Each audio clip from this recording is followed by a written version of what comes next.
Dear students, welcome again. Now, in this video, I will explain the current measurement using CRO and the Lissajous patterns and its application. Now guys, current measurement. First of all, I want to discuss that what is CRO. CRO is basically a voltmeter. CRO एक volt meter होता है, ये तो एक ampere metre है नहीं जो ये करंट मेजर करेगा। इसका मतलब CRO can not measure current directly because CRO is a volt meter, but it can measure indirectly. अब इनडायरेक्टली करंट कैसे मेजर करेगा, ये तो वोल्ट मीटर है। तो इसका तरीका यह है कि सबसे पहले आपको करंट को वोल्टेज में चेंज करना होगा। तो किसी भी करंट को वोल्टेज में चेंज करने के लिए क्या तरीका हो सकता है कि आप उस इन अननोन करंट को एक रेजिस्टेंस में फ्लो करा दीजिए। ये रेजिस्टेंस है जिसकी वैल्यू आपको मालूम होगी, पहले से स्टैंडर्ड रेजिस्टेंस होगा, उसके थ्रू आप करंट को पास करा दीजिए। तो उसके एक्रॉस आप वोल्टेज CRO से मेजर कर लीजिए और वोल्टेज मेजर करने के बाद आप उस रेजिस्टेंस से डिवाइड कर दीजिए, तो आपको अननोन करंट की वैल्यू मालूम हो जाएगी। इसका मतलब होता है कि first of all the unknown current is passing through a known resistance and calculate the voltage across the resistance and by taking the ratio of voltage and the resistance we will get the value of current. तो this is the method to measure the current. सबसे आसान तरीका क्या होगा कि आप यहाँ पे 1 किलो ओम रेजिस्टेंस ले लीजिए और यहाँ से I करंट फ्लो करा दीजिए। जो भी वैल्यू वोल्टेज की आएगी वो मिली एम्पियर में करंट होगा। तो guys this is all about the current measurement. अगर कोई भी पूछे कि how you will measure the current using CRO, तो आपका आंसर होना चाहिए we can not measure the current using CRO directly, but we can measure it indirectly. First of all, the unknown current is passing through a resistance, non-resistance, and calculate the voltage across the resistance. And after that, we will get the ratio of voltage across the resistance and the non-resistance. Then we will get the value of current. Okay, guys. Now I am going to discuss the Lissajous pattern. तो आप देख सकते हैं Lissajous pattern actually होता क्या है कि बच्चे CRO में 2 चैनल होती है। दोनों चैनल में आप 2 अलग अलग सिग्नल दे सकते हैं। जब आप चैनल 1 को वर्टिकल चैनल कहा जाता है और चैनल 2 को हॉरिजॉन्टल चैनल कहा जाता है। जब दोनों चैनल में 2 अलग अलग सिग्नल देंगे और उसके बाद उसमें एक फ्रंट कंट्रोल पैनल में एक बटन होता है जिसका नाम है XY बटन। अगर आप XY बटन प्रेस करेंगे तो उसमें एक अलग अलग तरीके के आपको एक खास तरीके का फिगर दिखाई देगा। उस फिगर को Lissajous फिगर या Lissajous पैटर्न कहते हैं।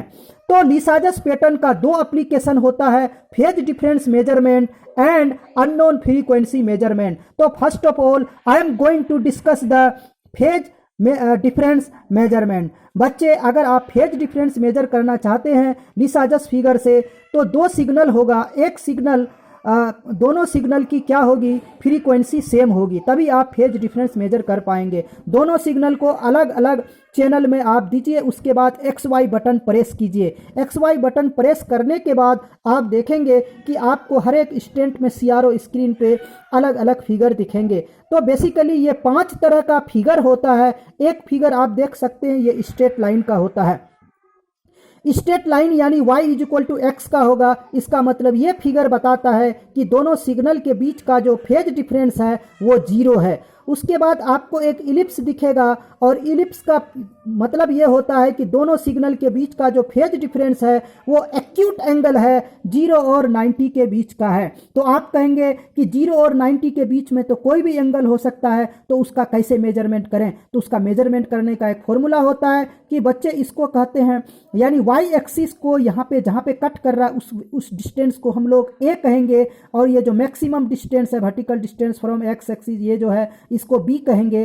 तो फेज डिफरेंस का फॉर्मूला होता है साइन इनवर्स A/B। ध्यान दीजिए साइन इनवर्स A/B की वैल्यू हमेशा 1 से कम होगा, यानी 90 डिग्री से कम होगा। A की वैल्यू B से हमेशा कम होगा, क्योंकि साइन इनवर्स का मैक्सिमम वैल्यू जो है 1 से कम होता है। आप गलती से भी B/A नहीं कर सकते, क्योंकि A/B होगा यानी छोटी वैल्यू अपॉन बड़ी वैल्यू। ओके गाइज, तो ये इलिप्स होगा। आप डिस्टेंस आराम से नंबर ऑफ डिवीजन से डिस्टेंस मेजर कर सकते हैं। उसके बाद दोनों को डिवाइड करके आप फेज डिफरेंस निकाल सकते हैं उसका इन्वर्स लेके। उसके बाद एक सर्कल होगा। सर्कल का मतलब होता है कि A = B यानी साइन इनवर्स 1, यानी ये 90 डिग्री के लिए होगा। उसके बाद 2 खास तरह का और फिगर दिखा रहा हूं बच्चे। ये होगा ये भी इलिप्स है और इस इलिप्स का मतलब है कि ऑब्ट्यूज एंगल अधिक कोण के लिए होता है, यानी 90 से 180 डिग्री के बीच का होगा। तो यहाँ भी आप जो है ए और बी की डिस्टेंस निकाल सकते हैं और बाद में फेज डिफरेंस निकालना हो तो फेज डिफरेंस होता है 180 minus sine inverse A upon B, और ये फिगर है y is equal to minus X का, और ये फाइव फेज डिफरेंस 180 डिग्री के लिए होता है। तो गाइज ये पांचों फिगर आपको याद रखना है और पांचों अलग अलग फिगर का फेज डिफरेंस का अलग अलग वैल्यू होता है। तो this is all about the method to measure the phase difference using CRO and Lissajous pattern. तो लिसाजस पैटर्न का एक ही तरीका होता है, दो अलग अलग सिग्नल को आप दो चैनल में देंगे, उसके बाद XY बटन प्रेस करेंगे तो आपको स्क्रीन पे एक अलग तरह का फिगर दिखाई देगा। उसी फिगर को लिसाजस पैटर्न या लिसाजस फिगर कहा जाता है। Now unknown frequency measurement using Lissajous method. तो आपको पता है कि कोई भी सिग्नल है, अगर हमें उसका आप फ्रीक्वेंसी मालूम नहीं है और लिसाजस फिगर के मेथड से हम अगर मेजर करना चाहते हैं तो तरीका ये होता है कि उस अननोन फ्रीक्वेंसी, आपको पता है कि दो चैनल होता है, चैनल 1 को वर्टिकल चैनल कहते हैं और चैनल 2 को हॉरिजॉन्टल चैनल कहा जाता है। तो आपको एक अननोन फ्रीक्वेंसी वाले सिग्नल के साथ साथ एक स्टैंडर्ड फ्रीक्वेंसी का सिग्नल चाहिए, यानी ऐसा सिग्नल जिसकी फ्रीक्वेंसी आपको पहले से पता हो। तो आपको क्या करना है कि जिस सिग्नल का फ्रीक्वेंसी निकालना है उसे वर्टिकल चैनल में देना है और जिसका आपको मालूम है उसे हॉरिजॉन्टल चैनल में देना है। दोनों सिग्नल को CRO में दे देना है। उसके बाद आपको XY बटन प्रेस करना है। जब आप XY बटन प्रेस करेंगे तो स्क्रीन में आपको इस तरह का फिगर दिखेगा, जैसा कि डंबल की तरह फिगर होता है, या आप कह सकते हैं इन्फिनिटी की तरह या 8 की तरह, कुछ किस अलग अलग तरह का फिगर दिखेगा। कुछ फिगर मैं बाद में आपको दिखाऊंगा। इस तरह का फिगर दिखेगा। तो इस फिगर से फ्रीक्वेंसी निकालने का यह तरीका होता है कि इस फिगर में आपको नंबर ऑफ हॉरिजॉन्टल टेंजेंट्स और नंबर ऑफ वर्टिकल टेंजेंट देखना है, कोई एक तरफ। यानी अगर नंबर ऑफ हॉरिजॉन्टल टेंजेंट लेंगे, अगर ऊपर लेंगे तो ऊपर ही लेना है और लेफ्ट साइड या राइट साइड में से किसी एक तरफ वर्टिकल टेंजेंट लेंगे। तो अगर आप देखें तो यहाँ दो हॉरिजॉन्टल टेंजेंट होगा और एक वर्टिकल टेंजेंट होगा। तो इसका फ्रीक्वेंसी का फॉर्मूला होता है frequency of channel 1 upon frequency of channel 2, यानी वर्टिकल चैनल के सिग्नल का frequency divide by horizontal channel के सिग्नल का frequency is equal to number of horizontal tangents upon number of vertical tangents.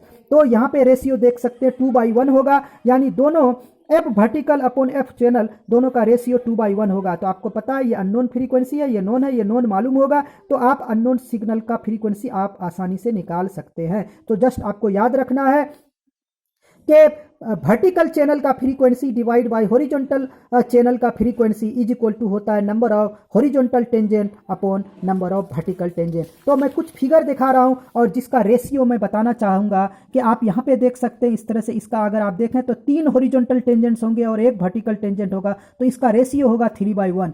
अब ये देख सकते हैं इसका रेशियो होगा 1/2, एक हॉरिजॉन्टल और 2 वर्टिकल। इसका रेशियो आप ध्यान से देखिए, इसका रेशियो होगा 3/2, क्योंकि 3 होंगे, 1 2 3 और 1 2 2 होगा वर्टिकल और 3 होगा हॉरिजॉन्टल, तो 3/2। अब एक खास तरह का मैं दिखाना चाहता हूं। इसको आप क्या कहेंगे? देखिए ये आधा कर्व है, अगर इधर से होता तो पूरा कर्व होगा, इसलिए इसको आधा टेंजेंट मानेंगे। तो आप हॉरिजॉन्टल टेंजेंट 2.5 बोलेंगे और वर्टिकल टेंजेंट 1 बोलेंगे, तो इसका रेशियो होगा 2.5/1। तो गाइज इस तरह से आप जो है अननोन सिग्नल का फ्रीक्वेंसी आप आसानी से निकाल सकते हैं using Lissajous figure. Okay guys, in the next video I will explain the another device, another instrument that is digital voltmeter. So okay guys, see you again in the next video.